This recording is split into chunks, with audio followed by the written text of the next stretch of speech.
ദൈവത്തിൻ്റെ അതിപരിശുദ്ധ നാമം വാഴ്ത്തപ്പെടുമാറാവട്ടെ. നോത്തുള്ള സെക്ഷൻ്റെ ഈ ശവ സ്കൂൾ പഠനത്തിലേക്ക് എല്ലാ പ്രീതമക്കളെയും കർത്താവ് യേശു ക്രിസ്തുവിൻ്റെ നിസ്തുല്യ നാമത്തിൽ വളരെ സ്നേഹത്തോടെ ഞാൻ സ്വാഗതം ആശംസിക്കുന്നു.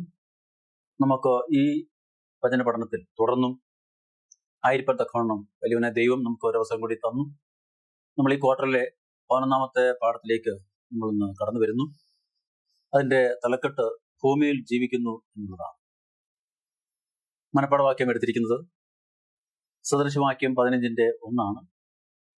മൃദുവായ ഉത്തരം ക്രോധത്തെ ശമിപ്പിക്കുന്നു, കഠിന വാക്കോ കോപത്തെ ജ്വലിപ്പിക്കുന്നു എന്നതാണ്. ഈ മനപ്പാഠവാക്യത്തിൻ്റെ അർത്ഥം എന്താണ് എന്ന് നമുക്ക് വിശദീകരണമില്ലാതെ തന്നെ മനസ്സിലാക്കാൻ കഴിയും. പാഠത്തിലേക്ക് പ്രവേശിക്കുന്നതിന് മുമ്പ് നമുക്കൊരു വാക്ക് പ്രാർത്ഥിക്കാം. പഠനങ്ങളെ സ്നേഹിക്കുന്ന ഞങ്ങളുടെ വാഴ്ത്തപ്പെട്ട കർത്താവെ, തിരുനാമത്തിനെ നന്ദിയോടെ സ്തുതിക്കുന്നു. വീണ്ടും കർത്താവെ, ഇടങ്ങൾക്ക് അവിടുത്തെ വചനം പഠിക്കുവാൻ ഈ ഒരു അവസരം ഇടങ്ങൾക്ക് നൽകി തന്നോർത്ത് സ്തുതിക്കുന്നു. ഇടങ്ങളിൽ ഈ വചനം പഠിക്കുമ്പോൾ അവിടുത്തെ സാന്നിധ്യം ഇടങ്ങളുടെ കൂടെ ഇരിക്കണം. ഇതിൽ ചിന്തിക്കുന്ന കാര്യങ്ങൾ ശരിയായി ഗ്രഹിച്ച് അതിന് പ്രകാരം ജീവിപ്പാൻ ഇടങ്ങളിൽ സഹായിക്കണം. ഈ പാഠം പഠിക്കുന്ന എല്ലാ മക്കളെയും അവിടുത്തെ കൃപയിലും സമാധാനത്തിലും കാത്തുകൊള്ളുന്നു. അനുഗ്രഹത്താൽ വഴി നടത്തണം. കുറവുകളെയൊക്കെ ക്ഷമിക്കണം, മനമത്തെ പറഞ്ഞെടുക്കണം. എല്ലാടികൾക്കാ ജീവനെ തന്ന യേശുവിനെ നാം ചോദിക്കുമ്പോൾ കൃപയുടെ കേൾക്കണം. നല്ലത് തന്നെ. ആമേൻ. ഈ ഭൂമിയിൽ ജീവിക്കുന്നു എന്ന ഈ പാഠത്തിന്റെ പ്രതിപാദ്യ വിഷയം,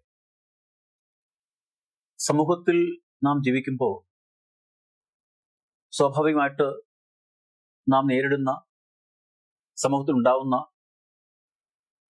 മനുഷ്യരുടെ പ്രവർത്തനങ്ങളിലും അവരുടെ കൂടിവരവുകളിലും അവരുടെ തീരുമാനങ്ങളിലും സഹകരണത്തിലും ഒക്കെ ചില വ്യത്യാസങ്ങളോ അന്തരങ്ങളോ ഒക്കെ ഉണ്ടാവുന്നതും, ചിലത് അത് സമാധാനപരമായിട്ട് പരിഹരിക്കപ്പെടുകയും അതിന് നല്ല ചർച്ചകളും ആശയവിനിമയങ്ങളും നടത്തി അത് നല്ല ഒരു സാഹചര്യത്തിലേക്ക്, ഒരു ഉപസംഹാരത്തിലേക്ക് കൊണ്ടുവരുവാൻ, പരിശ്രമത്തിലേക്ക് കൊണ്ടുവരുവാനും കഴിയും. എന്നാൽ ചിലത് അങ്ങനെയല്ല. അത് കൂടുതൽ സംസാരങ്ങളിലേക്കും തർക്കങ്ങളിലേക്കും, അത് കൂടുതൽ സംസാരങ്ങൾ മനുഷ്യന്റെ ഹൃദയങ്ങളിൽ ഭാരമുണ്ടാകുകയോ, ബന്ധങ്ങളിൽ അതനുസരിച്ചുള്ള അകൽച്ചകൾ ഉണ്ടാകുകയോ, പരസ്പര സ്നേഹത്തിനും സഹകരണത്തിനും അത് തടസ്സം നേരിടുകയോ ചെയ്യുന്ന അവസ്ഥയിലേക്ക് വളരുന്ന സാഹചര്യങ്ങളും ഉണ്ടാവാറുണ്ട്. നാം സമൂഹത്തിൽ ജീവിക്കുമ്പോൾ സാമൂഹ്യ ജീവി എന്ന നിലയിൽ നാം ഓരോരുത്തരും ഓർത്തിരിക്കേണ്ടതും അനുവർത്തിക്കേണ്ടതുമായ ചില അടിസ്ഥാന രീതികൾ, അല്ലെങ്കിൽ അടിസ്ഥാന നിയമങ്ങളുണ്ട്. ആ അടിസ്ഥാനപരമായ നിർദ്ദേശങ്ങൾ നാം പാലിച്ചുകൊണ്ട്, അനുസരിച്ചുകൊണ്ട് ഒരു സമൂഹത്തിൽ മറ്റുള്ളവരോട് നമുക്ക് യോജിച്ചു പോകുവാനും സഹകരിപ്പാനും, ഏതെങ്കിലും തരത്തിലുള്ള വിയോജിപ്പുകളോ ഏതെങ്കിലും തരത്തിലുള്ള അഭിപ്രായ വ്യത്യാസങ്ങളോ ഉണ്ടെങ്കിൽ വളരെ സ്നേഹത്തോടും സൗഹാർദ്ദത്തോടും അത് പറഞ്ഞ് പരസ്പരം തെറ്റിദ്ധാരണകളെ മാറ്റി ഒരു സമാധാനത്തിന്റെയും സൗഹൃദത്തിന്റെയും അന്തരീക്ഷത്തിൽ മുൻപോട്ട് ജീവിക്കുവാൻ കഴിയുകയും അത്തരത്തിൽ നാം പ്രവർത്തിക്കുകയും ചെയ്യുമ്പോഴാണ് ഒരു സമൂഹത്തിന്റെ ഭാഗമെന്ന നിലയിൽ, ഒരു സാമൂഹിക അല്ലെങ്കിൽ ജീവികൾ എന്ന നിലയിൽ നമ്മൾ നമ്മുടേതായ ഉത്തരവാദിത്വങ്ങൾ ഒരു പരിധിവരെ നിറവേറ്റുന്നത്. ഇവിടെ ഇസ്രായേൽ ജനത്തിന്റെ ജീവിതത്തിൽ നാം കഴിഞ്ഞ ആഴ്ചകളിൽ കണ്ട പ്രകാരം യോശുവ ഓരോ ഗോത്രങ്ങൾക്കും ലഭിക്കേണ്ടതായ അവകാശങ്ങൾ അവർക്ക് വിഭാഗിച്ച് കൊടുക്കുകയും, കാലേബിന് ദൈവത്താൽ നൽകപ്പെട്ട, അല്ലെ വാഗ്ദത്തത്താൽ നൽകപ്പെട്ട അവകാശം യോശുവയോട് ഓർമ്മപ്പെടുത്തുകയും പറയുകയും അത് തനിക്ക് ലഭിക്കുകയും ഏറ്റവും അവസാനം യോശുവയും തൻ്റെ അവകാശം തിരഞ്ഞെടുത്തു എന്ന് നമ്മൾ കണ്ടു. അപ്പോൾ അത്തരത്തിലുള്ള എല്ലാ കാര്യങ്ങളും അവസാനിച്ചു. ഇസ്രായേൽ ജനം ആ വാഗ്ദത്ത കനാനില് ജീവിതം തുടങ്ങി. അവര് യോർദാന്റെ ഇരുകരകളിലുമായിട്ട്, ഒരു ഭാഗം യോർദാന്റെ കിഴക്കും മറ്റൊരു ഭാഗം യോർദാന്റെ പടിഞ്ഞാറുമായിട്ട് താമസിച്ചു. എന്നാൽ വാഗ്ദത്ത നാട്ടിലേക്ക് പ്രവേശിക്കുമ്പോൾ എല്ലാവരും ഒരുമിച്ച് പ്രവേശിച്ച് അവര് ചെയ്യേണ്ട കാര്യങ്ങൾ, മനസ്സിലാക്കേണ്ട വിവരങ്ങൾ, അവിടെ പ്രവർത്തിക്കേണ്ടതായ കാര്യങ്ങൾ, അവരുടെ അവകാശങ്ങൾ അവർ കൈവശമാക്കി അവിടെ അവര് നിർവഹിക്കേണ്ടതായ അവരുടെ കടമകൾ, അവരുടെ ജീവിത ക്രമം, അവിടെ അങ്ങനെ ഒരു സമൂഹം എന്ന നിലയിൽ ആ വാഗ്ദത്ത കനാനിൽ കടന്നു വന്ന ദൈവത്തിന്റെ മക്കൾ അവിടെ എങ്ങനെ ജീവിക്കണം എന്നുള്ള കാര്യങ്ങളൊക്കെയും യോശുവ മുഖാന്തരം ദൈവത്തിന്റെ നിർദ്ദേശപ്രകാരം അവർക്ക് പറഞ്ഞു കൊടുത്ത് അവരുടേതായ ഓഹരികൾ അവർക്ക് കൊടുത്തതിന് ശേഷം എല്ലാവരും സ്വസ്ഥമായിട്ട് ആ വാഗ്ദത്ത കനാനിൽ പാർക്കുവാനുള്ള സമയം അവർക്ക് കരഗതമായി. അങ്ങനെ ചെയ്തതിന് ശേഷം അതില് രണ്ടര ഗോത്രം എന്ന് പറയുന്നത് രൂബേന്യരും ഗാദ്യരും അതുപോലെ മനേശയുടെ പാതി ഗോത്രവും യോർദാന് കിഴക്ക് താമസിക്കുവാനും അല്ലെങ്കിൽ ജീവിക്കുവാനും, ബാക്കിയുള്ളവര് പടിഞ്ഞാറ് താമസിക്കുവാനും അങ്ങനെയാണ് ആ അവകാശങ്ങളൊക്കെ വിഭാഗിച്ചു കൊടുത്തത്. അങ്ങനെ ഇതൊക്കെ തീർന്നതിന് ശേഷം ഈ കിഴക്ക്, യോർദാന്റെ കിഴക്ക് അവകാശത്തിലേക്ക് മടങ്ങിപ്പോകുവാൻ ഈ രൂബേന്യരോടും ഗാദ്യരോടും മനേശയുടെ പാതി ഗോത്രത്തോടും യോശുവ ആവശ്യപ്പെട്ട പ്രകാരം അവര് ആ ദേശത്തേക്ക് മടങ്ങി അവരവിടെ താമസം തുടങ്ങി. ബാക്കിയുള്ള 9 ഗോത്രം യോർദാന്റെ പടിഞ്ഞാറ് അവര് ജീവിതം തുടങ്ങി. അങ്ങനെ ഇസ്രായേൽ ജനം യോർദാന്റെ 2 കരകളിലായിട്ട്, യോർദാൻ മധ്യത്തിലായിട്ട് ഒരു അതിര് പോലെ, അല്ലെങ്കിൽ ഈ 2 കിഴക്കിനെയും പടിഞ്ഞാറിനെയും വേർതിരിക്കുന്ന ഒരു അതിരായിട്ട് യോർദാൻ ഒഴുകുകയും അതിന്റെ ഒരു ഭാഗത്ത് ഈ രൂബേന്യരും ഗാദ്യരും മനേശയുടെ പാതി ഗോത്രവും, മറുഭാഗത്ത് ബാക്കിയുള്ള 9 ഗോത്രങ്ങളും ജീവിക്കുന്നു. അങ്ങനെ അവർ ജീവിക്കുമ്പോൾ ഈ രൂബേന്യരും ഗാദ്യരും മനേശയുടെ പാതി ഗോത്രവും അവരൊരു പ്രത്യേക കാര്യം ചെയ്യുന്നത് ഇസ്രായേൽ ജനത്തിന് മൊത്തം, അല്ലെങ്കിൽ ഇസ്രായേൽ ഗോത്രങ്ങൾക്ക് മൊത്തം ഒരു പ്രയാസമായിട്ട്, പ്രശ്നമായിട്ട് അവർ കാണുകയും അതിനെ സംബന്ധിച്ച് ചില സംസാരങ്ങളും ചില ചോദ്യങ്ങളും ചില തർക്കങ്ങളും ഉണ്ടാവാനുള്ള ഒരു അവസരം അവിടെ ഉണ്ടാകുകയും ചെയ്യുന്നുണ്ട്. ഇപ്പോ നമ്മൾ അടുത്ത ഭാഗത്ത് ചിന്തിക്കുന്നത് അതാണ്. ഇപ്പോ യോർദാന്റെ മറുവശത്തുള്ള ഗോത്രങ്ങൾ മോശയും അതുപോലെ യോശുവ നിർദ്ദേശിച്ച കടമകൾ പൂർണ്ണമായിട്ടും അവര് നിറവേറ്റി എന്ന് യോശുവ പ്രസ്താവിക്കുകയും അതിന് പ്രകാരം യോശുവ പറഞ്ഞ കാര്യം അവര് അനുസരിക്കുകയും ചെയ്തു എന്ന് നാം കാണുന്നു. എന്നാൽ ഈ കിഴക്കുള്ള ഗോത്രങ്ങള് ഇസ്രയേലിന്റെ പൊതുവായ ഗോത്രത്തിന്റെ പൊതു നാമത്തിൽ നിന്ന്, അല്ലെങ്കിൽ ആ പൊതുവായിട്ട് അറിയപ്പെടുന്ന അതിൽ നിന്ന് വ്യത്യസ്തമായിട്ട് അവരെ രൂബേന്യരും ഗാദ്യരും മനേശയുടെ പാതി ഗോത്രവും എന്ന് പ്രത്യേകമായിട്ട് അവിടെ അഭിസംബോധന ചെയ്യുന്നുണ്ട്. ഇപ്പൊ ഇസ്രായേൽ ഗോത്രത്തെ മൊത്തമായിട്ട് പറയുമ്പോഴും ഈ ഗോത്രങ്ങളെ പ്രത്യേകമായിട്ട് അവിടെ എടുത്ത് പറയുന്ന ഒരു കാര്യം, അല്ലെങ്കിൽ എടുത്ത് കാണിക്കുന്ന ഒരു കാര്യം, അതില് പ്രധാനപ്പെട്ട ഒരു കാര്യം, യോർദാൻ നദി ഈ 2 വിഭാഗങ്ങളുടെയും അല്ലെങ്കിൽ കിഴക്കിന്റെയും പടിഞ്ഞാറിന്റെയും നടുവിലൂടെ ഒഴുകുമ്പോൾ ഭൂമിശാസ്ത്രപരമായിട്ട് കിഴക്കുള്ള ഗോത്രങ്ങൾക്കും പടിഞ്ഞാറുള്ള ഗോത്രങ്ങൾക്കും തമ്മിൽ ഒരു വേർതിരിവ് അവിടെ ഉണ്ടാകുകയാണ്. ആ വേർതിരിവ് ഇസ്രായേൽ ജനത്തിന്റെ പൊതുജീവിതത്തിൽ ഒരു വ്യത്യാസമോ അല്ലെങ്കിൽ ഒരു അകൽച്ചയോ ഉണ്ടാക്കുവാൻ ഇടയായിത്തീരുന്നുണ്ടോ, അല്ലെങ്കിൽ അത്തരത്തിലുള്ളൊരു അതിർവരമ്പ് ഈ ഇസ്രായേൽ ജനത്തിന്റെ ഇടയിലുള്ള കിഴക്കും പടിഞ്ഞാറുമുള്ള ഗോത്രങ്ങൾക്ക് തമ്മിൽ ഒരു വേർതിരിവിന്റെ അനുഭവം, അല്ലെങ്കിൽ കിഴക്കുള്ളവര് പടിഞ്ഞാറുള്ളവരെക്കാൾ അല്ലെങ്കിൽ വ്യത്യസ്തർ ആകുന്നു, അല്ലെങ്കിൽ അവർക്ക് പടിഞ്ഞാറുള്ള ഗോത്രങ്ങളെ പോലെ തന്നെയുള്ള അവകാശവും സ്ഥാനവും അല്ലെങ്കിൽ ആ ഒരു പൊതുപേരും അവർക്കും അല്ലെങ്കിൽ അർഹിച്ചതല്ലേ, അല്ലെങ്കിൽ അവർക്കും ലഭിക്കേണ്ടത്, അല്ലെങ്കിൽ അവരും അങ്ങനെ തന്നെ ഒന്നിച്ച് അറിയപ്പെടേണ്ടതല്ലേ എന്ന ഒരു കാര്യം ഇവിടെ ഉണ്ട്. അതുകൊണ്ട് അവരെ പലപ്പോഴും ആ ഗോത്രങ്ങളുടെ പേരിൽ തന്നെ അറിയപ്പെടുകയും പടിഞ്ഞാറുള്ള ഗോത്രങ്ങളെ ഇസ്രായേൽ അല്ലെങ്കിൽ ഗോത്ര ഇസ്രായേൽ സഭ എന്ന് പൊതുവായിട്ട് പറയുകയും ചെയ്യുന്നു. ഇവിടെ ഈ കിഴക്കുള്ള ഗോത്രങ്ങളെ സംബന്ധിച്ച് ഒരു സംശയം നിലനിൽക്കുന്നത് അവരുടെ ഒരു പ്രവൃത്തിയാണ് അതിന് പ്രധാനപ്പെട്ട ഒരു കാരണമായിട്ട് പറയുന്നത്.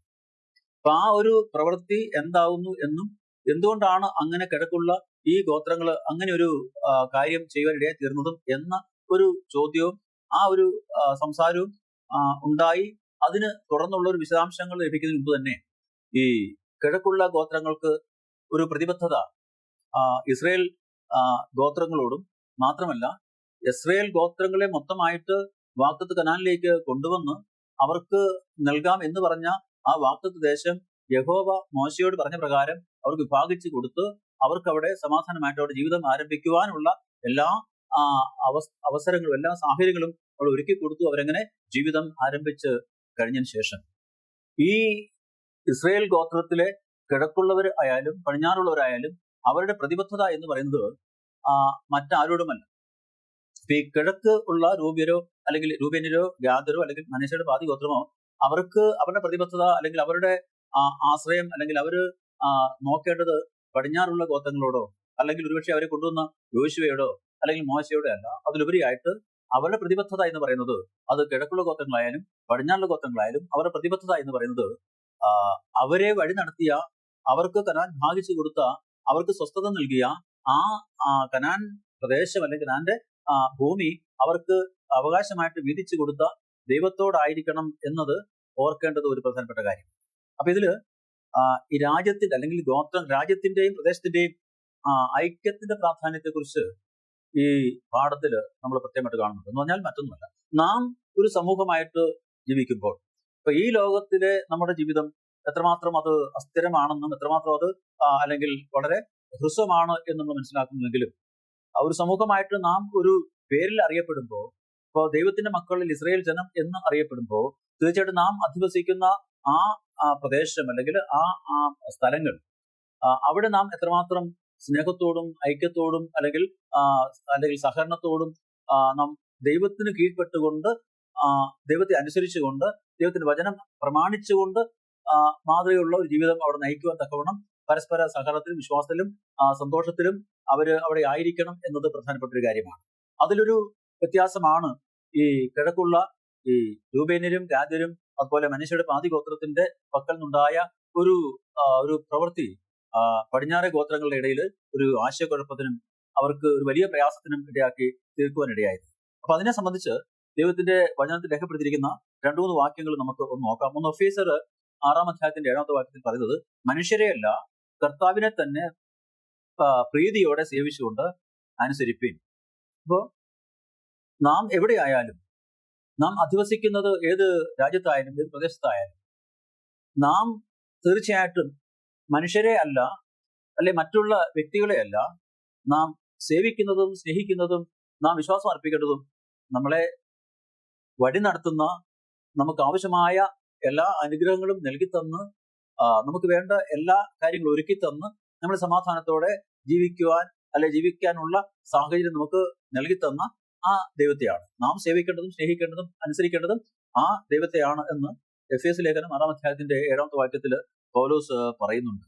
അത് മാത്രമല്ല കൊലോസ്യർ 3-ാം അധ്യായത്തിന്റെ 23-ാമത്തെ വാക്യത്തിൽ പറയുന്നത്, നിങ്ങൾ ചെയ്യുന്നതൊക്കെയും മനുഷ്യർക്കെന്നല്ല കർത്താവിനെന്ന പോലെ മനസ്സോടെ ചെയ്യുവിൻ. അപ്പൊ നമ്മൾ എവിടെ ജീവിച്ചാലും നാം എന്ത് കാര്യങ്ങൾ ചെയ്താലും പ്രത്യേകിച്ച് ദൈവത്തിന്റെ മക്കൾ എന്ന നിലയിൽ നാം പ്രവർത്തിക്കുമ്പോൾ, നാം ഓരോ കാര്യങ്ങളിൽ ഏർപ്പെടുമ്പോൾ അല്ലെ ഓരോ ഉത്തരവാദിത്തങ്ങൾ നമ്മൾ ഏറ്റെടുക്കുമ്പോൾ അത് നാം മനുഷ്യനെ സന്തോഷിപ്പിക്കുവാനോ മനുഷ്യന്റെ അംഗീകാരം നേടിയെടുക്കുവാനോ അല്ലെങ്കിൽ അവരാൽ നമുക്ക് അഭിനന്ദനം ലഭിക്കുവാനുള്ള ഒരു ചിന്തയോടും ആ ഒരു ആഗ്രഹത്തോടും നാം പ്രവർത്തിക്കുവാൻ പാടില്ല. മറിച്ച് നാം കർത്താവിനെന്ന പോലെ നാം മനസ്സോടെ എല്ലാ കാര്യങ്ങളും ചെയ്യുവാൻ, സന്തോഷത്തോടെ എല്ലാ കാര്യങ്ങളും ചെയ്യുവാൻ, പൂർണ്ണ ഉത്സാഹത്തോടെ എല്ലാ കാര്യങ്ങളും ചെയ്യുവാനുള്ള മനസ്സ് ദൈവത്തിന്റെ മക്കൾക്ക് ഉണ്ടാവണം എന്ന് അവിടെ പ്രത്യേകിച്ച് ഈ കിഴക്കുള്ള ഗോത്രങ്ങളെ സൂചിപ്പിച്ചുകൊണ്ട് അവരുടെ പ്രതിബദ്ധത ആരോടാണ് അല്ലെ അവരുടെ പ്രതിബദ്ധത എവിടെയാണ് എന്ന് ഒരു സംശയം പടിഞ്ഞാറെ അല്ലെങ്കിൽ ഭാഗത്ത് താമസിക്കുന്ന ഗോത്രങ്ങൾക്ക് തോന്നിയത് കൊണ്ടും ആ ഒരു സംശയം അവർ ഉന്നയിച്ചത് കൊണ്ടും ഈ പ്രതിബദ്ധത എന്ന് പറയുന്നത് തീർച്ചയായിട്ടും അവർ പരസ്പരമല്ല, മനുഷ്യരോടല്ല അല്ലെ മറ്റുള്ള ഒരു വ്യക്തിയോടുമല്ല, മറിച്ച് അവരെ ശാശ്വതമായിട്ട് സമാധാനമായിട്ട് ദൈവം പറഞ്ഞ രീതിയിൽ തന്നെ ദൈവം അവർക്ക് വാക്ക് നൽകിയ രീതിയിൽ തന്നെ അവർക്ക് നൽകി കൊടുക്കാം എന്ന് പറഞ്ഞ ആ വാഗ്ദത്ത കാണാൻ അവർക്ക് കൈവശമായി കിട്ടി ആ സ്വസ്ഥത അനുഭവിച്ചുകൊണ്ട് അല്ലെങ്കിൽ ആ ഒരു ദേശത്ത് അവർ താമസിച്ചുകൊണ്ട് അവർ പ്രവർത്തിക്കുമ്പോൾ തീർച്ചയായിട്ടും അവർ മറ്റുള്ളവരെ പ്രീതിപ്പെടുത്തുവാനും മറ്റുള്ളവരെ സന്തോഷിപ്പിക്കുവാനും അല്ലെങ്കിൽ മറ്റുള്ളവരുടെ അല്ലെങ്കിൽ ഏതെങ്കിലും തരത്തിലുള്ള സഹായം ലഭിക്കുവാനും വേണ്ടി പ്രവർത്തിക്കുക എന്നുള്ളതല്ല. അതിലുപരിയായിട്ട് അവർക്കത് നൽകിക്കൊടുത്ത അല്ലെ ആ ദേശത്ത് അവരെ താമസിക്കുവാൻ അല്ലെങ്കിൽ അവർക്ക് പാർക്കുവാനുള്ള എല്ലാ കാര്യങ്ങളും അവർക്ക് ഒരുക്കി കൊടുത്ത ആ ദൈവത്തോട് പ്രതിബദ്ധതയുള്ളയായിട്ട് അവർ ജീവിക്കണം, അല്ലെങ്കിൽ അവർ അങ്ങനെ ആയിരിക്കണം എന്നാണ് അവിടെ പറയുന്നത്. അപ്പൊ ഇവിടെ യോശുവയുടെ പുസ്തകം 22-ാം അധ്യായത്തിന്റെ 5-ാമത്തെ വാക്യത്തിൽ വായിക്കുമ്പോൾ അവിടെ രേഖപ്പെടുത്തിയിരിക്കുന്നത് എങ്ങനെയാണ്? എന്റെ ആശയം ഇതാണ്: എന്നാൽ നിങ്ങളുടെ ദൈവമായ യഹോവയെ സ്നേഹിക്കുകയും അവന്റെ എല്ലാ വഴികളിലും നടന്ന് അവന്റെ കൽപ്പനകൾ പ്രമാണിക്കുകയും അവനോട് പറ്റിച്ചേർന്ന് പൂർണ്ണ ഹൃദയത്തോടും പൂർണ്ണ മനസ്സോടും കൂടി അവനെ സേവിക്കണമെന്ന് മോശ നിങ്ങളോട് കൽപ്പിച്ചതുപോലെ തന്നെ നിങ്ങൾ ചെയ്യുവിൻ എന്ന് അവിടെ വീണ്ടും ഓർമ്മപ്പെടുത്തുകയാണ്. ഈ വാഗ്ദത്ത കർമ്മം ലഭിച്ചതിന് ശേഷം ഈ രണ്ട് ഭാഗത്തായിട്ട് യോർദാന്റെ കിഴക്കും പടിഞ്ഞാറുമായിട്ട് ഈ ഇസ്രായേൽ മക്കൾ ജീവിക്കുമ്പോൾ കിഴക്കുള്ളവർക്ക് പടിഞ്ഞാറുള്ളവരുടെ അവകാശങ്ങൾ പോലോ അല്ലെങ്കിൽ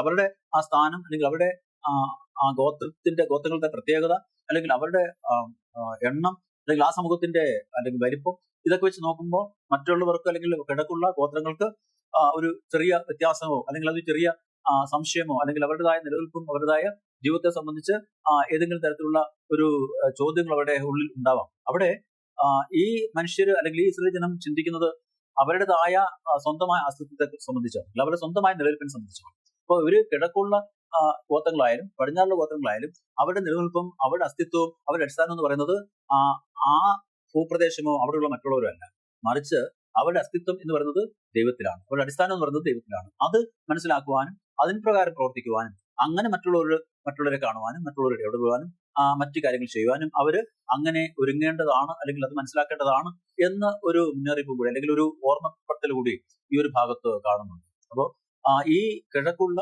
ഗോത്രങ്ങൾ ചെയ്ത കാര്യം എന്ന് പറഞ്ഞിട്ടുണ്ടെങ്കിൽ ആ ആരോപണം എന്ന് പറയുന്നത് അവര് ഒരു യാഗപീഠം പണിയുവാനിടയായിരുന്നു.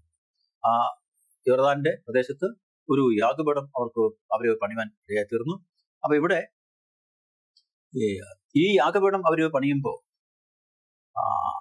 അതിനെ സംബന്ധിച്ച് ഈ പടിഞ്ഞാറേ ഗോത്രത്തിലെ ദൈവജനത്തിന് അല്ലെങ്കിൽ ഇസ്രായേൽ മക്കൾക്ക് ഒരു വലിയ പ്രയാസം അവർക്കുണ്ടായി. ഇവിടെ പറയുന്നത് ഈ ഒന്നാമത്തെ കാര്യം, ഈ 1-ാം വാക്യത്തിൽ അല്ലെങ്കിൽ നമ്മൾ 22-ാം അധ്യായത്തിന്റെ യോശുവയുടെ പുസ്തകം 22-ാം അധ്യായത്തിന്റെ 1-ാം വാക്യത്തിൽ നിന്ന് വ്യത്യസ്തമായിട്ട് ഇപ്പൊ ഇസ്രായേൽ മക്കൾ എന്ന് എല്ലാവരും ഒന്നിച്ച് അല്ലെങ്കിൽ പറയുകയും അല്ലെങ്കിൽ വിളിക്കുന്ന പരമായിട്ട് ഈ കിഴക്കുള്ള ഗോത്രങ്ങളെ ഞാൻ നേരത്തെ സൂചിപ്പിച്ച പോലെ രൂപേന്യരുന്ന ഗാദ്യരുന്ന മനേശയുടെ പാതി ഗോത്രം എന്ന് പേരിലാണ് പലപ്പോഴും അവരെ അഭിസംബോധന ചെയ്യുകയും പറയുകയും ചെയ്തു.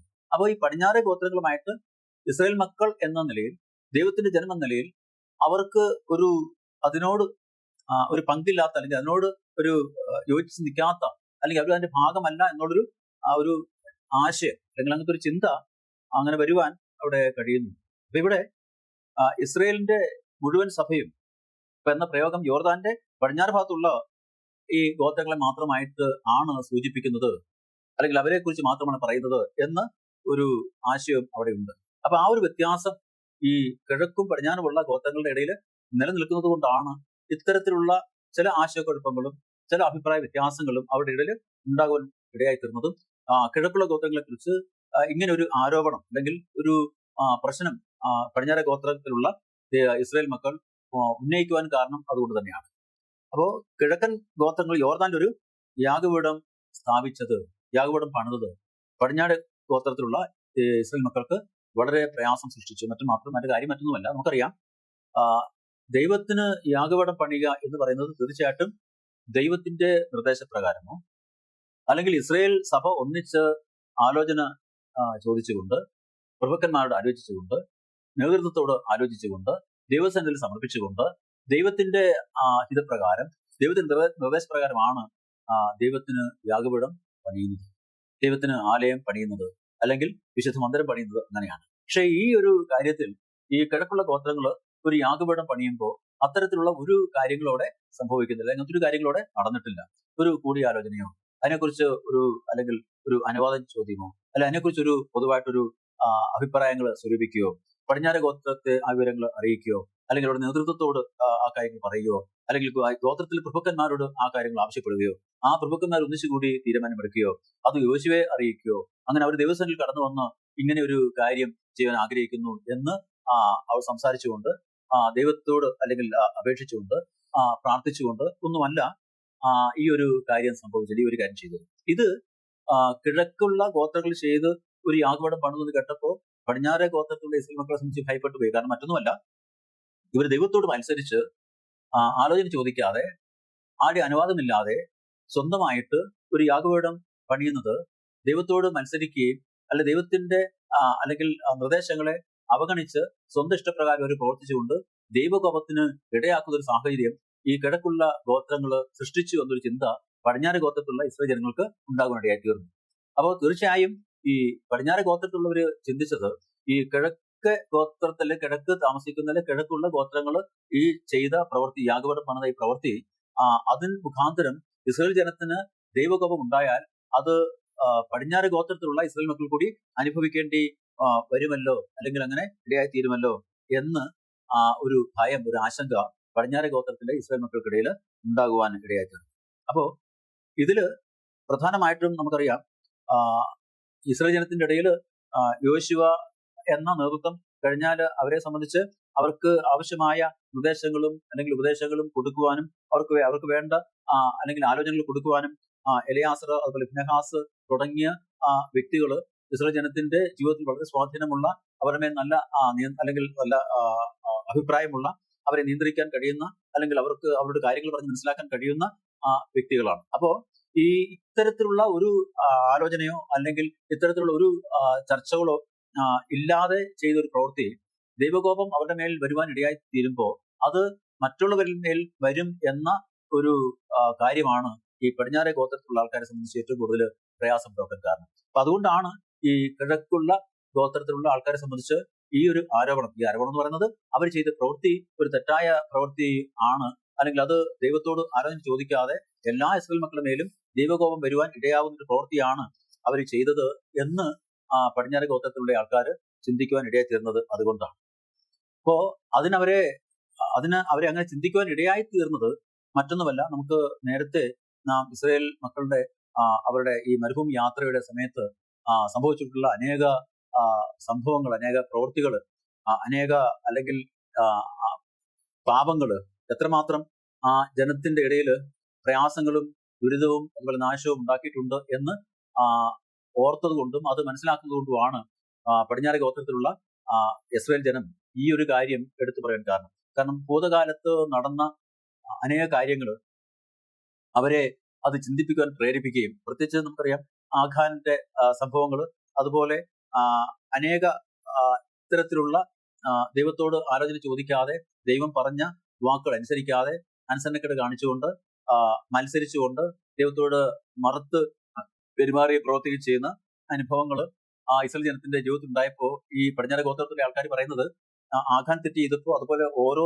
ഇസ്രായേൽ ഗോത്രത്തിൽപ്പെട്ട വ്യക്തികളെ സംബന്ധിച്ച് അവർ തെറ്റ് ചെയ്തപ്പോൾ, ലംഘനം ചെയ്തപ്പോൾ, ദൈവത്തിന്റെ വാക്കുകളെ മറന്ന് പ്രവർത്തിച്ചപ്പോൾ അവർക്ക് മാത്രമായിരുന്നല്ലോ ശിക്ഷ വന്നത്, അല്ലെങ്കിൽ അവർ മാത്രമായിരുന്നല്ലോ നശിച്ചു പോയത് എന്നവിടെ പറയുന്നുണ്ട്. അപ്പൊ അതുകൊണ്ട് തീർച്ചയായിട്ടും ഭൂതകാലത്ത് അവരുടെ ജീവിതത്തിൽ ഉണ്ടായിട്ടുള്ള ഇതുപോലെയുള്ള ദൈവത്തോട് ആരും ചോദിക്കാതെ ദൈവത്തിന്റെ വാക്കുകളെ മറന്നുകൊണ്ട് അല്ലെങ്കിൽ അതിനെ തിരസ്കരിച്ചുകൊണ്ട് പാപങ്ങൾ ചെയ്തപ്പോ അല്ലെങ്കിൽ ദൈവത്തോട് ലംഘനം ചെയ്തപ്പോ അനേകര് അവരുടെ പാപം കൊണ്ട്, ഒരു വ്യക്തിയുടെ പാപം കൊണ്ട് അനേകര് നശിക്കുവരുടെ തീർന്നു, മാത്രമല്ല അനേകരുടെ മേൽ ആ നാശം വന്ന് ഭവിക്കുവരുടെ തീർന്നു.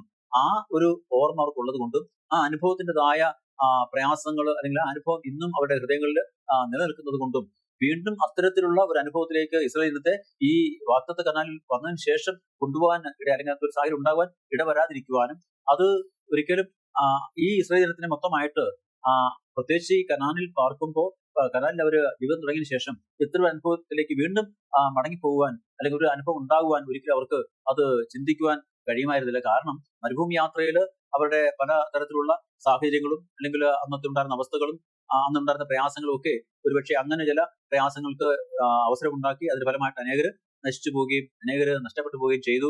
എങ്കിലും അതൊക്കെ സംഭവിച്ചു. അതിനുശേഷം അവസാനമായിട്ട് ഈ വാഗ്ദത്ത കനാലിൽ വന്നു. അവർക്ക് ലഭിക്കേണ്ട അവകാശങ്ങൾ ലഭിച്ച് അവരോട് താമസിക്കുമ്പോൾ വീണ്ടും കഴിഞ്ഞുപോയ കാര്യങ്ങൾ വീണ്ടും ആവർത്തിക്കപ്പെടുവാൻ ഒരിക്കലും ഈ പടിഞ്ഞാറെ ഗോത്രത്തിലുള്ള ഇസ്രായേൽ ജനത്തിന് താല്പര്യമില്ലാത്തത് കൊണ്ടും അതിനെ ഭയത്തോടും കുറെ ആശങ്കയോടും അവർ കണ്ടതുകൊണ്ടും ഈ കിഴക്കേ അല്ലെങ്കിൽ കിഴക്ക് താമസിക്കുന്ന ഗോത്രത്തിലുള്ളവരുടെ പ്രവൃത്തി എല്ലാവർക്കും ദോഷമായിട്ട് വരുവാൻ ഇടയായി തീരുമോ എന്നുള്ള ആശങ്ക അവരെ ഭയമായിട്ട് ഭരിച്ചത് കൊണ്ടുമാണ് ഇത്തരത്തിലുള്ള ഒരു ആരോപണം, ഇത്തരത്തിലുള്ളൊരു പ്രയാസം അവർക്ക് ഉണ്ടാകുവാനും അവര് ഈ പടിഞ്ഞാറെ ഗോത്രങ്ങളിലുള്ള എല്ലാ ഗോത്രത്തിൽ നിന്നും പ്രഭുക്കന്മാരെ തിരഞ്ഞെടുത്തുകൊണ്ട് അവര് കിഴക്കേ ഗോത്രത്തിൽ ഉള്ള ആൾക്കാരുടെ അടുക്കൽ ചെന്ന് സംസാരിക്കുവാൻ ഇടയായി തീർന്നു. ആ കൂട്ടത്തില് എലിയാസറും ഉണ്ടായിരുന്നു, മറ്റ് ഗോത്രങ്ങളിലെ പ്രഭുക്കന്മാരും ഉണ്ടായിരുന്നു. അവരവിടെ ചെന്നപ്പോൾ നമ്മൾ മനപ്പാഠവാക്യം വായിച്ചതുപോലെ ഈ പടിഞ്ഞാറെ ഗോത്രത്തിലുള്ള ഇസ്രായേൽ ജനം പ്രഭുക്കന്മാർ അല്ലെങ്കിൽ ഗോത്ര പ്രഭുക്കന്മാരും എലിയാസർ ഉൾപ്പെടെയുള്ള ആ നേതൃത്വം കിഴക്ക് യോർദാന്റെ കിഴക്ക് താമസിക്കുന്ന ഗോത്രങ്ങളുടെ അടുക്കൽ ചെന്ന് അവരുടെ ഈ പ്രയാസം, ഈ ആശങ്ക അവരുമായിട്ട് പങ്കിടുമ്പോൾ തീർച്ചയായിട്ടും ഒരു തർക്കത്തിന്റെയോ അല്ലെങ്കിൽ ഒരു മത്സരത്തിന്റെയോ അല്ലെങ്കിൽ ഒരു ഐക്യമില്ലായ്മയുടെയോ അല്ലെങ്കിൽ ഒരു അകൽച്ചയുടെയോ ഒരു വേർതിരിവിന്റെ ഒക്കെ ഒരു അവസരം അവിടെ സുഖമായിട്ട് ഉണ്ടാകാൻ പറ്റില്ല, അല്ലെങ്കിൽ അത്തരൊരു സാഹചര്യം അവിടെ ഉണ്ടാകുമായിരുന്നു. കാരണം മറ്റൊന്നുമല്ല, ഈ കിഴക്ക് താമസിക്കുന്ന ഗോത്രം ഈ ഒരു യാഗപീഠം പണിതപ്പോ പടിഞ്ഞാറ് ഉള്ള ഇസ്രായേൽ മക്കളോട് ചോദിച്ചു അറിഞ്ഞു, അവരെ അറിയിച്ചു, അവരെ അനുവാദം വാങ്ങിയോ അല്ലെങ്കിൽ അവരോട് ചോദിച്ചിട്ടൊന്നും അല്ല ചെയ്തത്. അപ്പൊ അങ്ങനെ വരുമ്പോ ഇസ്രായേൽ സഭ എന്ന് പറയുന്ന ഒരു അല്ലെങ്കിൽ ഇസ്രായേൽ ജനത്തെ ഒന്നായിട്ട് കാണുമ്പോൾ ഈ കിഴക്കുള്ള ഗോത്രങ്ങൾ മാത്രം ഈ ഒരു കാര്യം ചെയ്ത് പടിഞ്ഞാറുള്ള ഗോത്രങ്ങൾ അതിനെക്കുറിച്ച് അറിയാതെ ഇരിക്കുകയും ചെയ്യുമ്പോൾ അവർക്കൂടെ ദോഷമുണ്ടാവുന്ന കാര്യം ഇവർ ഉറച്ചപ്പോൾ അവർക്ക് ഇവരോട് വന്നു തീർച്ചയായിട്ടും കലഹിക്കാമായിരുന്നു, അവരോട് ചണ്ടയിടാമായിരുന്നു, അവരോട് അനേക കാര്യങ്ങൾ പറയാമായിരുന്നു. ഭൂതകാലം സംഭവിച്ച ഓരോ കാര്യങ്ങൾ എടുത്ത് അവരുടെ മുമ്പിൽ സംസാരിച്ചുകൊണ്ട് അവരൊരു വലിയ ഒരു കലഹത്തിന്റെ അനുഭവത്തിലേക്ക് പോകാമായിരുന്നു. നാം ഇവിടെ മനസ്സിലാക്കുന്ന അല്ലെങ്കിൽ നാം ഇവിടെ പഠിക്കുന്ന ഒരു കാര്യം, ഒരു സമൂഹം എന്ന നിലയിൽ, അല്ലെങ്കിൽ ഒരു ജനസമൂഹം എന്ന നിലയിൽ, ദൈവത്തിന്റെ മക്കൾ എന്ന നിലയിൽ, ദൈവത്തിന്റെ സഭ എന്ന നിലയിൽ നമ്മൾ ഈ ഭൂമിയിൽ ജീവിക്കുമ്പോൾ ഈ ഭൂമിയിലെ നമ്മുടെ ജീവിതം ദൈവത്തിൽ നാം അടിയുറച്ചുകൊണ്ട്, ദൈവത്തിൽ അടിസ്ഥാനപ്പെട്ടുകൊണ്ട് നമ്മളെ നടത്തുന്ന, നമ്മളെ വഴി നടത്തുന്ന, പരിപാലിക്കുന്ന ആ ദൈവത്തിന്റെ മക്കൾ എന്ന നിലയിൽ നമുക്ക് ഈ ലോകത്ത് നമ്മുടെ സമൂഹത്തിൽ ഉണ്ടാവുന്ന ഏത് തരത്തിലുള്ള പ്രയാസങ്ങളോ പ്രതിസന്ധികളോ അല്ലെങ്കിൽ വെല്ലുവിളികളോ ചോദ്യങ്ങളോ സംശയങ്ങളോ അല്ല എതിരഭിപ്രായങ്ങളോ ഒക്കെ നാം തീർച്ചയായും നേരത്തെ കേട്ട വചനത്തിൽ നാം വായിച്ചതുപോലെ നാം സേവിക്കുന്നതും സ്നേഹിക്കുന്നതും അനുസരിക്കുന്നതും ബഹുമാനിക്കുന്നതും ദൈവത്തെ ആവുന്നു, കർത്താവിനെ ആവുന്നു. അതുകൊണ്ട് നാം അങ്ങനെ തന്നെ പ്രവർത്തിക്കുകയും നാം അങ്ങനെ തന്നെ പെരുമാറുകയും ചെയ്യണം എന്ന നിയമം നാം അനുസരിക്കുമ്പോൾ ഇവിടെ സംഭവിച്ചതുപോലെ ഒരു നല്ല അനുഭവത്തിലേക്ക് അത് വരുവാൻ കഴിയും. അപ്പൊ ഇവിടെ വാസ്തവം പറഞ്ഞാൽ പടിഞ്ഞാറെ ഗോത്രത്തിലെ എലിയാസ് ഉൾപ്പെടെയുള്ള പ്രഭുക്കന്മാര് കിഴക്കേ ഗോത്രത്തിൽ ചെന്ന് ആ ജനത്തോട് അല്ലെങ്കിൽ അവിടുത്തെ സഹോദരങ്ങളോട് നിങ്ങൾ ഈ ചെയ്തത് എന്ത്? നിങ്ങളൊരു യാഗപീഠം പണിതത് എന്തിനു വേണ്ടി? അല്ലെങ്കിൽ അത് എന്തിനാണ് നിങ്ങളത് പണിതത്? അല്ലെങ്കിൽ എന്ത് അടിസ്ഥാനത്തിലാണ് അത് പണിതത്? ആരാണ് അതിന് അനുവാദം തന്നത്? അല്ലെങ്കിൽ അത് ദൈവത്തോട് ചോദിച്ചാൽ ദൈവത്തിന്റെ നിർദ്ദേശപ്രകാരം ആകുന്നു ചെയ്തത് എന്ന് ഒക്കെയുള്ള ചില സംശയങ്ങൾ അവിടെ ഉന്നയിക്കുമ്പോൾ ആ കിഴക്ക് ഉള്ള ഗോത്രത്തിലെ ജനങ്ങൾ അതിന് കൊടുക്കുന്ന മറുപടി വളരെ ശാന്തവും വളരെ സമാധാനപരമുള്ളതും യാതൊരു തരത്തിലുള്ള ഒരു പ്രയാസങ്ങൾക്കോ ബുദ്ധിമുട്ടുകൾക്കോ തർക്കങ്ങൾക്കോ മറുചോദ്യങ്ങൾക്കോ അവസരം അല്ലെങ്കിൽ കൊടുക്കാതെ അത് വളരെ സമാധാനപരമായിട്ട് വളരെ ശാന്തമായിട്ട് അവരോട് അതിന് മറുപടി പറയുന്നു, ഉത്തരം പറയുന്നു. അപ്പൊ ഞാൻ നേരത്തെ സൂചിപ്പിച്ചതുപോലെ യോർദാൻ നടുവിലൂടെ ഒഴുകുമ്പോൾ അതിന്റെ കിഴക്കും പടിഞ്ഞാറും ജീവിക്കുന്ന ഇസ്രായേൽ മക്കളെ സംബന്ധിച്ച് പടിഞ്ഞാറ് വലിയ ഒരു ജനസമൂഹവും കിഴക്ക് താരതമ്യേന 2.5 ഗോത്രങ്ങൾ മാത്രമുള്ള ജനസമൂഹം താമസിക്കുകയും അവരുടെ ഇടയിൽ യോർദാൻ ഒരു അതിരായിട്ട് നിലനിൽക്കുകയും ചെയ്യുമ്പോൾ തീർച്ചയായും അവർക്ക് അല്ലെങ്കിൽ കിഴക്കുള്ള ഇസ്രായേൽ മക്കളെ സംബന്ധിച്ച് അവർക്ക് പടിഞ്ഞാറുള്ള ഇസ്രായേൽ മക്കളുമായിട്ട് അവർ തമ്മിൽ ഒന്നാണ്, അവരുടെ അവകാശങ്ങളും അവരുടെ അനുഗ്രഹവും അവരുടെ പദവിയൊക്കെ ഒന്നാണ് എന്ന് കിഴക്കുള്ളവർക്ക് അല്ലെങ്കിൽ കിഴക്കുള്ളവരുടെ മക്കൾക്ക് മനസ്സിലാക്കാൻ തക്കവണ്ണം പടിഞ്ഞാറുള്ള ഇസ്രായേൽ ജനത്തിന്റെ ഇടയിൽ നിലനിൽക്കുന്ന അല്ലെങ്കിൽ യാഗപീഠം പോലെ അല്ലെങ്കിൽ ആരാധനാ സ്ഥലം പോലെ ഒരു കാര്യം അവർക്ക് അവിടെയും കാണിച്ചു കൊടുക്കാൻ വേണം. അവിടെ യാഗമർപ്പിക്കുവാനോ മറ്റു കാര്യങ്ങൾ ചെയ്യുവാനോ അല്ല. അവരുടെ മക്കൾ അവിടെ ചോദിക്കുമ്പോൾ ഇവരുടെ മക്കളെ പോലെ തന്നെ ദൈവത്തിന്റെ സാന്നിധ്യത്തിന്, ദൈവത്തിന്റെ അനുഗ്രഹത്തിന് ഇവരും അവകാശികളാണ് എന്ന് അവർക്ക് പറഞ്ഞു കൊടുക്കാൻ വേണ്ടി മാത്രം അവർ ചെയ്തതാണ് ഇത് എന്ന് പറയുമ്പോൾ ഈ പടിഞ്ഞാറെ ഗോത്രത്തിൽ നിന്ന് വന്ന ഇസ്രായേൽ ജനത്തിന് അവരുടെ പ്രഭുക്കന്മാർക്ക് മറ്റൊന്നും പറയുവാൻ കഴിഞ്ഞില്ല. അപ്പോ നോക്കുക, എത്ര സമാധാനപരമായിട്ട്, എത്ര ശാന്തമായിട്ട്, എത്ര സമചിത്തതയോടെ, എത്ര അല്ലെങ്കിൽ ഉത്തരവാദിത്വ ബോധത്തോടു കൂടിയാണ് ഈ കിഴക്കൻ ഗോത്രത്തിലെ ദൈവത്തിന്റെ ജനം ഈ പടിഞ്ഞാറെ ഗോത്രത്തിൽ വന്ന പ്രഭുക്കന്മാരോട് മറുപടി പറഞ്ഞത്. അപ്പൊ അത് ശരിയെന്ന് അവർക്കും മനസ്സിലാക്കാൻ സാധിച്ചു. അപ്പോ ഈ ആരോപണം നമ്മൾ തീർച്ചയായിട്ടും നടത്തുമ്പോൾ ആ ആരോപണത്തിന്റെ ഗൗരവം അല്ലെങ്കിൽ ആ ഒരു വിഷയത്തിന്റെ ഗൗരവം എന്താണ് എന്ന് നാം മനസ്സിലാക്കുകയും അതിൻ പ്രകാരം നാം അതിനെ സമീപിക്കുകയും ചെയ്യുമ്പോൾ തീർച്ചയായിട്ടും ആ ആരോപണത്തിന് മറുപടി പറയേണ്ട അല്ലെങ്കിൽ ചോദ്യത്തിന് മറുപടി പറയേണ്ട വ്യക്തികൾ ആ ചോദ്യത്തിന് അതിൻ പ്രകാരം വളരെ ശാന്തതയോടും സമാധാനത്തോടും വളരെ അവധാനതയോടും അതിന് മറുപടി നൽകുമ്പോൾ ഒരു കലഹത്തിനും പ്രയാസത്തിനും തർക്കത്തിനുള്ള അവസരം അവിടെ ഇല്ലാതെ പോവുകയും ചെയ്യും. അപ്പൊ അത് ദൈവത്തിൽ ആശ്രയിക്കുകയും ദൈവത്തിന്റെ വചനം അനുസരിക്കുകയും ചെയ്യുന്ന ദൈവത്തിന്റെ മക്കളെ സംബന്ധിച്ച് അത് അങ്ങനെ തന്നെ ആയിരിക്കണം എന്നത് ദൈവം ആഗ്രഹിക്കുന്ന കാര്യമാണ്. അപ്പൊ അതുകൊണ്ട് തന്നെയാണ് വാസ്തവം പറഞ്ഞാൽ ഈ കിഴക്കും പടിഞ്ഞാറുമുള്ള ഗോത്രങ്ങൾ തമ്മിൽ ഈ ഒരു കാര്യത്തിൽ ഒരു തർക്കമോ പ്രയാസമോ പ്രശ്നമോ കലഹമോ യുദ്ധമോ ഉണ്ടാകുവാൻ ഇടവരുത്താതെ വളരെ സമാധാനപരമായിട്ട് വളരെ ശാന്തമായിട്ട് കിഴക്കേ ഗോത്രങ്ങള് ഈ ചോദ്യത്തിന് വളരെ കൃത്യമായ അല്ലെങ്കിൽ അവരുടെ മനസ്സിൽ അവർക്ക് വളരെ തൃപ്തിയുള്ള, അവർക്ക് വിശ്വാസമുള്ള, അല്ലെങ്കിൽ അവർക്ക് ഏറ്റവും ഉചിതമെന്ന് തോന്നിയ ഒരു മറുപടി, അല്ലെങ്കിൽ അതുകൊണ്ട് തന്നെയാണ് അവർ ചെയ്തത്, അങ്ങനെ തന്നെയാണ് അവർ പ്രവർത്തിച്ചത്, അവർക്ക് പറയുവാൻ കാരണം. ഇപ്പോ ഇതിന്റെ ഒരു കാര്യം നമ്മൾ മനസ്സിലാക്കുന്നത്, ഇസ്രയേലിന്റെ ഐക്യത്തിന്റെ യഥാർത്ഥ അടിസ്ഥാനം ഭൂമിശാസ്ത്രമോ അല്ലെങ്കിൽ പൈതൃകത്തിന്റെ ഭൗതിക വിവരണമോ അല്ല, മറിച്ച് കർത്താവിന്റെ കൽപ്പനയോടുള്ള അവരുടെ ആത്മീയ വിശ്വസ്തതയാണ്. അപ്പോ ഈ ഇസ്രയേൽ ജനത്തിന്റെ ഐക്യം അല്ലെ അവരുടെ സ്നേഹം, അവരുടെ ഒരുമ എന്ന് പറയുന്നത് കാര്യം മരുഭൂമി യാത്രയിൽ പലരും അവിടെ പാപം ചെയ്യുകയും അല്ലെങ്കിൽ ലംഘനം ചെയ്യുകയും ദൈവത്തോട് മത്സരിക്കുകയും ഒക്കെ ചെയ്ത അനുഭവം കൊണ്ട് അനേകർ നശിച്ചു പോകുവാനും മരിച്ചു പോകാനും ഒക്കെ ഇടയായി തീർന്നു. അനേക കഷ്ടങ്ങളും പ്രയാസങ്ങളും അനേകർ അനുഭവിക്കേണ്ടി വന്നു എങ്കിൽ പോലും അതൊക്കെ മരുഭൂമി യാത്രയുടെ ഭാഗമായിട്ട് സംഭവിച്ചു പോയ കാര്യങ്ങൾ എന്ന് കാണുവാനും അതിനെ മറക്കുവാനും ക്ഷമിക്കുവാനും ഒക്കെ അവർക്ക് കഴിഞ്ഞു. എന്നാൽ അവർക്ക് ശ്വാശ്വതം എന്ന് പറഞ്ഞാൽ അവർക്ക് ദൈവം വാഗ്ദത്തം ചെയ്ത ഒരു ദേശത്ത് അവർ വന്ന് പാർക്കുവാൻ തുടങ്ങിക്കഴിഞ്ഞപ്പോൾ വീണ്ടും അവരുടെ കഴിഞ്ഞകാല ജീവിതത്തിൽ ഉണ്ടായ ദുരന്തങ്ങളും പ്രയാസങ്ങളും വേദനകളും അവർക്ക് ഉണ്ടാവരുത് എന്ന് ചിന്തിച്ചതുകൊണ്ടാണ് ഈ പടിഞ്ഞാറ് ഉള്ള ഗോത്രങ്ങൾക്ക് കിഴക്കുള്ള ഗോത്രം ഈ ഒരു കാര്യം ചെയ്തപ്പോൾ അതിനോട് അവർക്കൊരു വലിയ അസ്വസ്ഥതയും ആശങ്കയും പ്രയാസവും അല്ലെങ്കിൽ അവർക്ക് ഭയവും തോന്നിയത് അതുകൊണ്ടാണ്.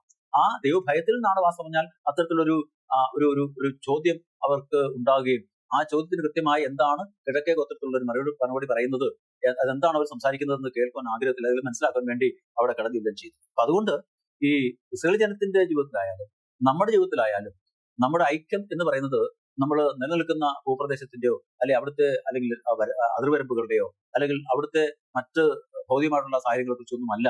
അതിനെ അടിസ്ഥാനപ്പെടുത്തിയല്ല ദൈവമക്കളുടെ ഐക്യം, ദൈവമക്കളുടെ ജീവിതം എന്ന് പറയുന്നത്. അത് കർത്താവിന്റെ കൽപ്പനയോടുള്ള നമ്മുടെ ആത്മീയമായ വിശ്വസ്തതയാണ് ആ ഐക്യത്തിനും ആ സ്നേഹത്തിനും ആ ഒരുമയ്ക്കും ഇടയായി തീരുന്നത് എന്ന് നമുക്ക് ഇവിടെ ഈ സംഭവത്തിൽ നിന്ന് മനസ്സിലാക്കാൻ സാധിക്കും. അതുകൊണ്ട് ആഭ്യന്തര യുദ്ധം, ഇത്തരത്തിലുള്ള തർക്കങ്ങളും ഇത്തരത്തിലുള്ള ആശയക്കുഴപ്പങ്ങളും ഇത്തരത്തിലുള്ള ചോദ്യങ്ങളും ഇത്തരത്തിലുള്ള സംശയങ്ങളും ഒക്കെ അവര് അവസാനിപ്പിച്ച് ആഭ്യന്തര യുദ്ധം ഇസ്രായേലിൽ അവസാനിച്ച് ആ രാജ്യത്ത് ഐക്യം പുനഃസ്ഥാപിക്കുവാൻ കഴിഞ്ഞു. അതുകൊണ്ടാണ് നമ്മൾ ഈ പാഠത്തിന്റെ ആരംഭത്തിൽ പറയുന്നത് ഭൂമിയിൽ അവർ ജീവിക്കുന്നു എന്ന് പറയാൻ കാരണം. അപ്പൊ അത്തരത്തിൽ ഒരു അനുഭവത്തിലേക്ക് അവർക്ക് കടന്നു വരുവാൻ ഇടയായി തീർന്നു.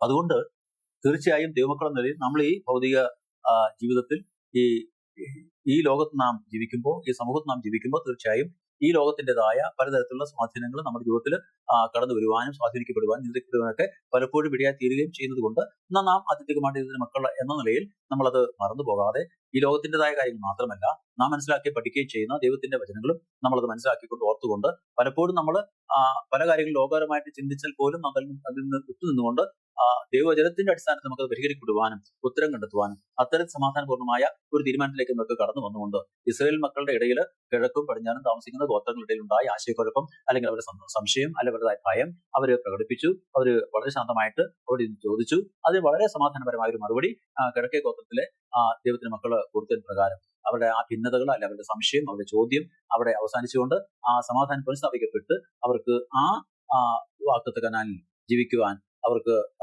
ഇടയായി തീർന്നു, ജീവിക്കാനുള്ള അവസരം ഉണ്ടായി. അതുകൊണ്ടാണ് ഭൂമിയിൽ അവർ ജീവിക്കുന്നു എന്നുള്ള തലക്കെട്ടിൽ പറയുന്നത്. എന്നാൽ ഈ തർക്കങ്ങളെ പരിഹരിക്കുവാൻ ഇവിടെ ചില നിർദ്ദേശങ്ങൾ അവിടെ കൊടുത്തിട്ടുണ്ട്. നമ്മളത് മനസ്സിലാക്കുന്നത് നമ്മുടെ കുടുംബത്തിലായാലും സഭയിലായാലും സമൂഹത്തിലായാലും ദൈനംദിനമായിട്ടുള്ള മാനുഷിക ബന്ധങ്ങളിൽ പലപ്പോഴും നമുക്ക് ഓർക്കേണ്ടതും നാം പലപ്പോഴും നമ്മൾ അത് പ്രയോഗിക്കേണ്ടതും അല്ലെങ്കിൽ പലപ്പോഴും ഓർത്തിരിക്കേണ്ടതും പലപ്പോഴും നമ്മൾ മറന്നു പോകാതെ നമ്മൾ അനുസരിക്കേണ്ടതായ അല്ലെങ്കിൽ നമ്മൾ ഓർത്തിരിക്കേണ്ടതായ ചില കാര്യങ്ങളെ കുറിച്ച് നമുക്കിവിടെ ഒരു പരാമർശം കൊടുത്തിട്ടുണ്ട്. അത് ഒന്നാമത്തെ കാര്യം എന്ന് പറയുന്നത് കാര്യങ്ങൾ തെറ്റുകയോ അല്ലെങ്കിൽ തെറ്റിപ്പോകുന്നെന്ന് തോന്നുമ്പോഴോ നമ്മുടെ നിരീക്ഷണങ്ങൾ പൊട്ടിത്തെറിക്കുന്നത് വരെ അടിച്ചമർത്തിന് പകരം ആശയവിനിമയം നടത്തുക എന്നാണ് നമുക്ക് ചെയ്യാൻ കഴിയുന്ന ഏറ്റവും മികച്ച കാര്യം. എന്ന് പറഞ്ഞാൽ മറ്റൊന്നുമല്ല, ഒരു തെറ്റ് അല്ലെങ്കിൽ ഒരു കാര്യം തെറ്റാണ് എന്ന് തോന്നിയാൽ, ഒരു കാര്യം ചെയ്യുന്നത് ശരിയായ രീതിയിലല്ല എന്ന് തോന്നിയാൽ, ഏതെങ്കിലും തരത്തിലുള്ള ഒരു പാകപ്പിഴ നമ്മൾ ഇവിടെ നിന്ന് കണ്ടാൽ നമ്മളത് പെട്ടെന്ന് നമ്മൾ പ്രതികരിച്ച് അവിടെ ഒരു വലിയ പ്രയാസത്തിന് അവസരം ഉണ്ടാക്കാതെ, വലിയ പൊട്ടിത്തെറിക്ക് അവസരം ഉണ്ടാക്കാതെ നമ്മൾ ശരിയായ രീതിയിൽ ആശയവിനിമയം നടത്തി നമ്മളതിന് ഏറ്റവും നല്ലതായ ഒരു പരിഹാരം കാണുവാൻ നമുക്ക് കഴിയണം. അപ്പോൾ പലപ്പോഴും മനുഷ്യ സമൂഹത്തിൽ ഇന്നുണ്ടാകുന്ന നിരവധി പ്രശ്നങ്ങൾ അങ്ങനെ അവധാനതയോടും സമാധാനത്തോടും അല്ലെങ്കിൽ ആശയവിനിമയം നടത്തുവാനും പരസ്പരം സംസാരിക്കുവാനും അങ്ങനെ കാര്യങ്ങൾ പരിഹരിക്കുവാനും മനസ്സിന് അല്ലെ മനുഷ്യർക്ക് കഴിയാതെ വരുന്നതുകൊണ്ടാണ് ഇന്ന് സമൂഹത്തിൽ അനേക പ്രശ്നങ്ങൾ നിലനിൽക്കുന്നത്. അനേക തരത്തിലുള്ള പ്രശ്നങ്ങൾ, ബുദ്ധിമുട്ടുകൾ, അതുപോലെ കലഹങ്ങൾ, കേസുകൾ, കൊലപാതകങ്ങൾ, അങ്ങനെയുള്ള ഒത്തിരി കാര്യങ്ങൾ സംഭവിക്കുന്നത് ഇതുപോലെ ഒരു സാവധാനമായിട്ട് സമാധാനപരമായിട്ട് ആശയവിനിമയം നടത്താനുള്ള മനസ്സ് പലപ്പോഴും ഇല്ലാത്തതുകൊണ്ടാണ് മനുഷ്യൻ പെട്ടെന്ന് പ്രതികരിക്കുകയും അതിന്റെ ഫലമായിട്ട് പ്രതീക്ഷിക്കാത്ത വലിയ ദുരന്തങ്ങൾ ഉണ്ടാകുകയും ചെയ്യുന്നുണ്ട്. രണ്ട്, ഒരാൾക്ക് തന്റെ വിധിയിൽ ബോധ്യമുണ്ടെങ്കിലും തിടുക്കത്തിൽ നിഗമനത്തിലും എത്തുന്നില്ല, അല്ലെങ്കിൽ എത്തുവാൻ പാടില്ല. ഇപ്പോ നാം പറയുന്ന ഒരു കാര്യം, അല്ലെങ്കിൽ നാം ചെയ്യുന്ന ഒരു കാര്യം, അല്ലെങ്കിൽ നാം എടുക്കുന്ന ഒരു തീരുമാനം അത് ശരിയാണ് എന്ന് നമുക്കറിയാമെങ്കിൽ പോലും നമ്മളത് പെട്ടെന്ന് നടപ്പിൽ വരുത്തുകയല്ല ചെയ്യേണ്ടത്. അല്ലെ അത് ശരിയാണ്, അതുകൊണ്ട് ഇനി വേറൊന്നും ചിന്തിക്കേണ്ട ആവശ്യമില്ല, ആരും ചോദിക്കേണ്ട ആവശ്യമില്ല, അല്ലെങ്കിൽ നമുക്ക് അതിനെക്കുറിച്ച് ഒന്നുകൂടി ചിന്തിക്കേണ്ട ആവശ്യമില്ല, അത് അങ്ങ് നടത്തുക അല്ലെങ്കിൽ നടപ്പിലാക്കുക എന്നല്ല. ഏത് കാര്യങ്ങൾക്കും തീർച്ചയായിട്ടും നമ്മൾ അത് നടപ്പിൽ വരുത്തുന്ന മുമ്പ്, അല്ലെങ്കിൽ നമ്മളത് അല്ലെങ്കിൽ സംസാരിക്കുന്ന മുമ്പ്, പൊതുവിൽ പ്രഖ്യാപിക്കുന്നതിന് മുമ്പ് നമ്മൾ ഒന്നുകൂടി അതിനെക്കുറിച്ച് ആലോചിക്കുകയും ചിന്തിക്കുകയും, ഏതെങ്കിലും തരത്തിലുള്ള അപാകതകളോ കുറവുകളോ ന്യൂനതകളോ ഉണ്ടോ എന്ന് നമ്മൾ മനസ്സിലാക്കിക്കൊണ്ട് നമ്മളത് ഉണ്ടെങ്കിൽ അത് തിരുത്തിക്കൊണ്ട് അത് പരിഹരിച്ചുകൊണ്ട് നമ്മളത് ചെയ്യേണ്ടതാണ്, അല്ലെങ്കിൽ നമ്മളത് നടപ്പിലാക്കേണ്ടതാണ് എന്നത് നമ്മൾ ഓർക്കേണ്ട ഒരു കാര്യമാണ്. അടുത്തത്, ഇപ്പൊ നമ്മുടെ നിഗമനങ്ങൾക്കനുസൃതമായി പ്രവർത്തിക്കുന്ന മുമ്പ് യഥാർത്ഥ അല്ലെങ്കിൽ മനസ്സിലാക്കിയ പ്രശ്നത്തെക്കുറിച്ച് നമ്മൾ അത് സംസാരിക്കേണ്ട ആവശ്യമുണ്ട്. നമ്മുടെ നിഗമനങ്ങൾ പലപ്പോഴും ശരിയായി നമുക്ക് തോന്നി പോലും ആ പ്രശ്നങ്ങളെ നാം ഒന്നുകൂടി വിലയിരുത്തുകയും അതിനെ മനസ്സിലാക്കുകയും നമ്മൾ അതിനെക്കുറിച്ച് ചർച്ച ചെയ്യുകയും ചെയ്യേണ്ട ആവശ്യമുണ്ട്. അങ്ങനെ വരുമ്പോൾ മറ്റുള്ളവർക്കും അത് പൂർണ്ണമായിട്ട് മനസ്സിലാക്കുവാനും ഉൾക്കൊള്ളുവാനും അവരുടെ ഉള്ളിൽ എന്തെങ്കിലും തരത്തിലുള്ള സംശയങ്ങൾ ഉണ്ടെങ്കിൽ അത് ദൂരീകരിക്കുവാനും കഴിയും. അങ്ങനെ വരുമ്പം വളരെ ഒരു പൂർണ്ണ മനസ്സോടും പൂർണ്ണ ബോധ്യത്തോടും കൂടി അത് ഉൾക്കൊള്ളുവാനും അത് അംഗീകരിക്കുവാനും മറ്റുള്ളവർക്കും കഴിയും. അടുത്ത കാര്യം പറയുന്നത്, ഐക്യത്തിനായി ത്യാഗം ചെയ്യാൻ നമ്മൾ തയ്യാറുള്ളവരായിരിക്കും. എന്ന് പറഞ്ഞാൽ മറ്റൊന്നുമല്ല, ഒരു സമൂഹത്തിൽ ജീവിക്കുമ്പോൾ, ഒരു കുടുംബത്തിൽ ജീവിക്കുമ്പോൾ, ഒരു സഭയിൽ നമ്മളായിരിക്കുമ്പോൾ അവിടെ ഐക്യം ഉണ്ടാവണമെങ്കിൽ തീർച്ചയായും ആരെങ്കിലും ഒക്കെ ഏതെങ്കിലും കാര്യങ്ങളിൽ വിട്ടുവീഴ്ചയ്ക്ക് മനസ്സുള്ളവരും, അല്ലെങ്കിൽ ചില കാര്യങ്ങൾ ഉപേക്ഷിക്കാൻ മനസ്സുള്ളവരും, ചില ത്യാഗ മനോഭാവം ഉള്ളവരും ആണെങ്കിൽ മാത്രമേ നമുക്ക് ഒരു സമൂഹത്തിലും അല്ലെങ്കിൽ ഒരു കുടുംബത്തിലും ഒരു സഭയിലാണെങ്കിൽ പോലും സമാധാനപൂർണ്ണമായിട്ട് നമുക്ക് സഹകരിച്ച് നമുക്ക് ഒന്നിച്ച് മുമ്പോട്ട് പോകാൻ കഴിയും. ഇപ്പൊ എല്ലാവർക്കും അവരവർ പറയുന്ന കാര്യങ്ങൾ ശരിയാണ്, അത് നടപ്പിലാക്കണം, അല്ലെങ്കിൽ ഒരാൾ മറ്റുള്ളവർ പറയുന്നതൊക്കെ തെറ്റാണ് എന്ന് പറയുന്നു, അല്ലെങ്കിൽ അങ്ങനെ ഓരോരുത്തരും ചിന്തിക്കുമ്പോൾ ഒരിക്കൽ പോലും ഒരു സമൂഹം സമാധാനപൂർണ്ണമായിട്ട് അല്ലെങ്കിൽ പരസ്പര സഹകരണത്തോടും വിശ്വാസത്തോടും നിലനിൽക്കുവാനും ജീവിക്കാനും കഴിയില്ല. അപ്പൊ അതുകൊണ്ടാണ് പറയുന്നത്, പലപ്പോഴും നമ്മൾ ഒരു സമാധാനം നമുക്ക് ഉണ്ടാക്കണമെങ്കിൽ, തീർച്ചയായും ഒരു ഐക്യം നമുക്ക് ഉണ്ടാക്കണമെങ്കിൽ നമുക്കൊരല്പം ത്യാഗ മനോഭാവം അതിൽ ഉണ്ടാവണം, ചില വിട്ടുവീഴ്ച ഉണ്ടാവണം, ചില കാര്യങ്ങൾ നമ്മൾ ഉപേക്ഷിക്കണം, ചില കാര്യങ്ങൾ മറക്കുവാൻ ശ്രമിക്കണം, ചില കാര്യങ്ങൾ നമ്മൾ പ്രതികരിക്കേണ്ടതായിരുന്നു. ഇങ്ങനെയുള്ള കാര്യങ്ങളിലൂടെ മാത്രമേ നമുക്ക് ഒരു സമൂഹത്തിൽ ഐക്യം ഉണ്ടാക്കുവാൻ കഴിയും. അത് എവിടെയാണെങ്കിലും അത് സാധ്യമാകുവാൻ ഇടയാക്കി. അത് നമ്മൾ ഈ പാഠത്തോട് ചേർന്ന് മനസ്സിലാക്കേണ്ട ഒരു കാര്യമാണ്. പിന്നെ അടുത്തൊരു ഭാഗം എന്ന് പറയുന്നത്, ഇപ്പോൾ നമ്മൾ കുറ്റാരോഗ്യനാകുമ്പോൾ അത് വ്യാജമോ യുക്തിസഹമോ ആയിരിക്കുമ്പോൾ, ഇപ്പോൾ കോപം ശാന്തമാക്കുന്ന സൗമ്യമായ ഉത്തരം. അത് ഇവിടെ ഈ കിഴക്കുള്ള ഇസ്രായേൽ മക്കൾ പടിഞ്ഞാറുള്ള ഇസ്രായേൽ മക്കളോട് അവിടെ ചോദ്യത്തിന് മറുപടി പറഞ്ഞത് നമ്മൾ യേശുവയുടെ 22-ാം അധ്യായം 13-ാമത്തെ വാക്യം മുതൽ അങ്ങോട്ട് രേഖപ്പെടുത്തിയിട്ടുണ്ട്.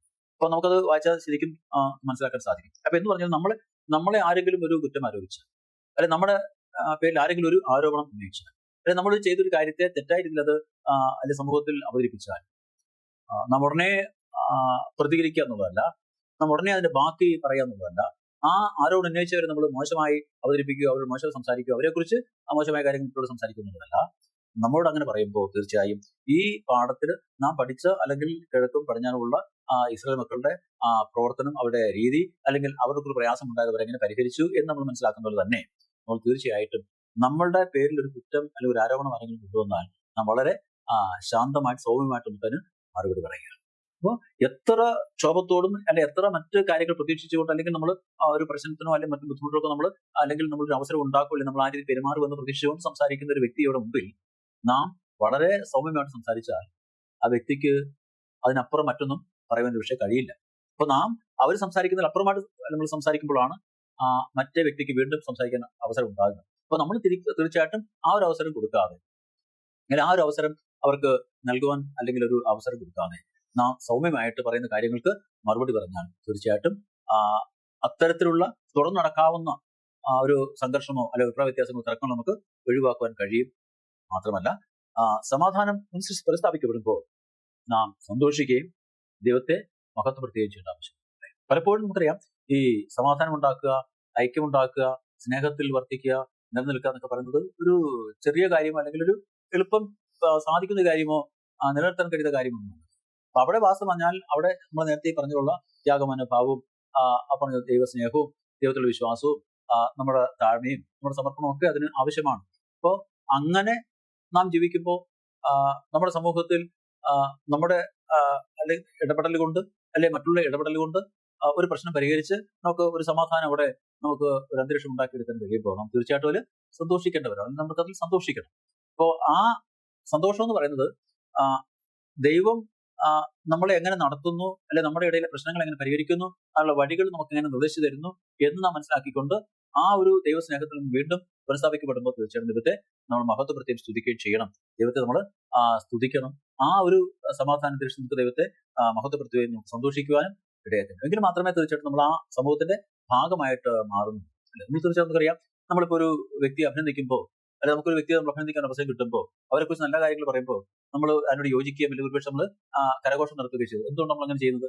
ആ പറയുന്ന കാര്യത്തോട് നമുക്ക് പൂർണ്ണമായിട്ടുള്ള യോജിപ്പുണ്ട്, നമ്മുടെ അഭിപ്രായം അത് തന്നെയാണ്, നമുക്ക് നമ്മൾ പറയാൻ ആഗ്രഹിക്കുന്ന ആ കാര്യം തന്നെയാണ്, അത് മറ്റൊരു വ്യക്തി പറയുന്നു, അത് കേട്ടിട്ട് നമ്മൾ അതിനോട് യോജിക്കുന്നു. അപ്പോൾ ഇത് തീർച്ചയായിട്ടും നമ്മൾ അതിനോട് നമ്മുടെ പൂർണ്ണ നമുക്ക് അതിനുള്ളൊരു യോജിപ്പാണ്, നമ്മുടെ ഒരു മാനസിക ഐക്യമാണ് അവിടെ കാണിക്കുന്നത്. അതുപോലെ തന്നെയാണ് ഒരു സമാധാന അന്തരീക്ഷത്തിൽ ജീവിക്കാനുള്ള അവസരം നമുക്ക് ലഭിക്കുമ്പോൾ തീർച്ചയായിട്ടും നമ്മളതിൽ സന്തോഷിക്കുകയും ദൈവത്തെ മഹത്വപ്പെടുത്തുകയും ചെയ്യുമ്പോൾ നമുക്ക് മറ്റുള്ളവരെ ആ ഒരു അവസ്ഥയിലേക്ക് അല്ലെങ്കിൽ ആ ഒരു അനുഭവത്തിലേക്ക് നമുക്ക് കൊണ്ടുവരാൻ കഴിയും. ഇവിടെ പറയുന്ന ഐക്യം ഒരിക്കലും സത്യത്തെ ദുർബലപ്പെടുത്തുന്നതിനോ വേദവസ്തു തത്വങ്ങൾ ഉപേക്ഷിക്കുന്നതിനോ ഉള്ള ഒരു തർക്കമാകില്ല. എന്നിരുന്നാലും ദൈവജനത്തെ അടിസ്ഥാനമാക്കിയുള്ള അന്യജനത്തിനും ഇടയ സഹായം നൽകാനുള്ള ശ്രമങ്ങൾ പരാജയപ്പെട്ടതിനു ശേഷമുള്ള സഭ അച്ചടക്കം എല്ലായ്പ്പോഴും അവസാനത്തെ പരിഹാരമായിരിക്കും. അപ്പൊ ഇത് നാം മനസ്സിലാക്കുന്നത് ഈ ഐക്യം എന്ന് പറയുന്നത് സത്യത്തെ ദുർബലപ്പെടുത്തുന്നതിനോ അല്ലെങ്കിൽ നമ്മുടെ വേദപുസ്തക തത്വങ്ങൾ ഉപേക്ഷിക്കുന്നതിനോ ഉള്ള ഒരു തർക്കമാവുകയോ അല്ല, അങ്ങനത്തെ ഒരു അവസരമല്ല.